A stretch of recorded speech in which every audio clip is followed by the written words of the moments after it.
जनसामान्यांचा निर्भीड निपक्ष बुलंद आवाज जनता ठाणेदार न्यूज।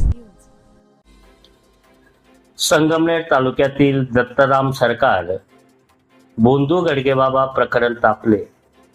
पीडितांना पुढे येण्याचे अप्पर पोलीस अधीक्षक वाकचौरे यांचे आव्हान। दत्तराम सरकार उर्फ बोंधू गडगेबाबा यांच्या विरोधातील तपासाला आता वेग आला असून पोलीस प्रशासनाने या प्रकरणातील पीडितांना निर्भयपणे पुढे येण्याचे आवाहन केले आहे। संगमनेरचे अप्पर पोलीस अधीक्षक वाकचौरे साहेब यांनी आज माध्यमांशी बोलताना या प्रकरणातील पोलीस कारवाईची माहिती दिली। गेल्या काही दिवसापासून दत्तराम सरकार या नावाने चालणाऱ्या प्रकाराबाबत अनेक तक्रारी समोर येत होत्या। या प्रकरणात पोलिसांनी तत्परतेने पावले उचलली। मुख्य आरोपीवर कारवाईची प्रक्रिया सुरू आहे। श्रद्धा आणि अंधश्रद्धेचा फायदा घेऊन लोकांची फसवणूक केल्याचा संशय या प्रकरणातून व्यक्त होत आहे।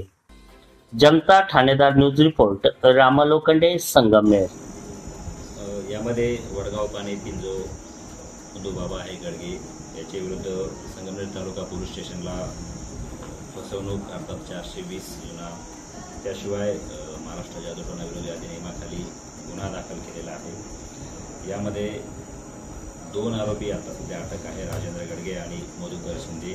अन्य आरोपी जे आहेत 3, त्यापैकी सूरज शिंदे आणि डॉक्टर मोहन पुरी व अन्य 1 आरोपी अशी अटक करणं बाकी आहे। त्यांचा शोध आपण घेत आहोत। आत्तापर्यंत हे जे बोंधू बाबा आहे याचं जे ठिकाण आहे वडगाव पाणी या ठिकाणी, त्या ठिकाणचे असे जे काही जादूटोणा दर्शविणारे जे व्हिडिओज आहेत सोशल मीडियावर वेगवेगळे प्रसिद्ध झालेले व्हिडिओ, त्याचप्रमाणे त्या ठिकाणी त्याच्या लॅपटॉपमध्ये मिळून आलेले असे 200च्या वर व्हिडिओ पोलिसांनी जप्त केलेले आहेत। या सर्व व्हिडिओंचा आपण फॉरेन्सिक टीमकडून ऑडिट करून घेणार आहोत। फॉरेन्सिक लॅबकडून त्याचा अहवाल आपण मिळवणार आहोत। याशिवाय जे काही अन्य नागरिक असतील, पूर्ण राज्यातील असतील, बाहेरील असतील, यांची जर काही अशी त्या बाबाकडून फसवणूक झाली असेल तर त्यांना देखील आपल्या मार्फतीने आम्ही आवाहन करत आहोत की त्यांनी देखील पोलीस स्टेशनला यावं आणि पोलीस स्टेशन या ठिकाणी तक्रार नोंदवावी। याशिवाय त्या बाबाचे जे काही अन्य कोणी साथीदार आहेत का, सहकारी आहेत का, जे काही डॉक्टर म्हणून जे काही साहित्य किंवा काही तत्सम औषधं जी बाबाकडून पुरवले जात होते लोकांना, त्याविषयी देखील फूड अँड ड्रगच्या मार्फतीने आपण अधिक माहिती घेत आहोत। ही खरोखर औषधी वस्तू आहेत का, याचा वापर काय आहे, त्याबाबतचे परवाने त्यांच्याकडे आहेत का, या सर्व बाबींचा तपास आपण करत आहोत। याशिवाय जो काही त्यातील आर्थिक अँगल आहे तो देखील आपण तपासत आहोत। या बाबाचे अकाउंट्स नेमके कोणत्या कोणत्या बँकांमध्ये आहेत, त्यामध्ये जे काही ट्रान्झॅक्शन झालेले आहेत त्या दृष्टीनं देखील पोलीस तपास करत आहेत। त्याच्या ज्या मेडिकल्स म्हणून ज्या काही रूम तिथे वापरल्या जात होत्या त्या ठिकाणावरून वेगवेगळे 90च्या पुढे सॅम्पल्स आपण पंचनाम्याने ताब्यात घेतलेले आहेत। त्यातील काही सॅम्पल्स फूड अँड ड्रग्ज विभागाने त्यांच्या लॅबला परीक्षणासाठी पाठवलेले आहेत। त्याचाही अहवाल आपल्याला लवकरच मिळणार आहे।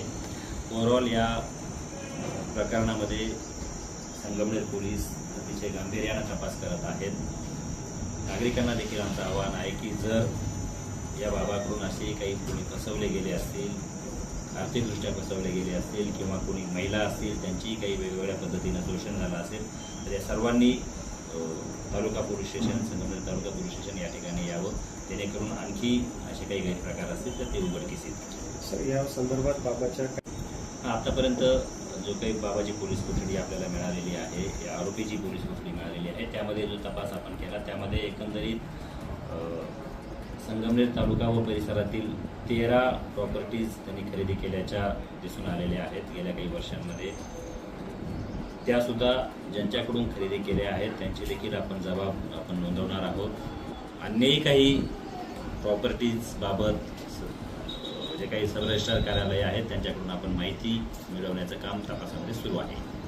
सर, पुत्रप्राप्तीसाठीचे विधान पुढे येत आहे, या संदर्भात गुन्हा दाखल होऊ शकतो? त्याबाबत वैद्यकीय अधिकारी यांच्या मार्फतीने एक नोटीस येथील आरोपीला देण्यात आलेली आहे। त्यामध्ये त्यांना उत्तर देण्यासाठी 15 दिवसाचा कालावधी देण्यात आलेला आहे। त्यानंतर त्यांच्याकडील जो खुलासा आहे तो बघून वैद्यकीय अधिकाऱ्याने जर या ठिकाणी फिर्याद दिली तर तो देखील दाखल करणार आहोत.